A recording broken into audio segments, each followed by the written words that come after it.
Would you look at the person next to you and give them my sermon title? Tell them it's mine to manage. It's his to give, and it's ours to manage. I wonder if sometimes the reason that joy stops flowing, the reason that faith stops growing is not the end, it's not the beginning, it's middle management. We don't know how to manage the middle. Isn't that the hardest thing in life to do, is to manage the middle? Because I understand that God has made me promises and that he knows the end from the beginning, but I don't. And so the challenge isn't believing that he knows how this is going to end.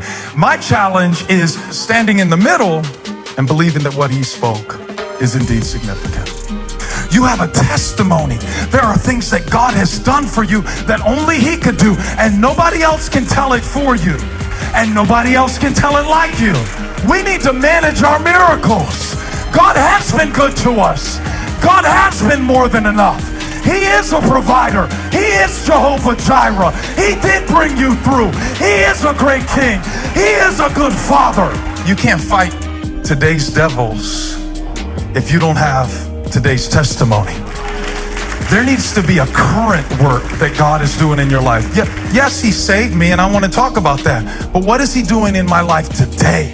You need to tell these stories. Stop telling yourself that story that nobody cares about you and that you're alone and that it doesn't matter. Another generation who didn't know what the Lord had done for Israel because they stopped telling the story. And when you stop preaching the gospel to yourself and reminding yourself that the Son of God accepted and chose you and brought you out of Egypt and brought you out of sin and brought you out of bondage and brought you out of fear.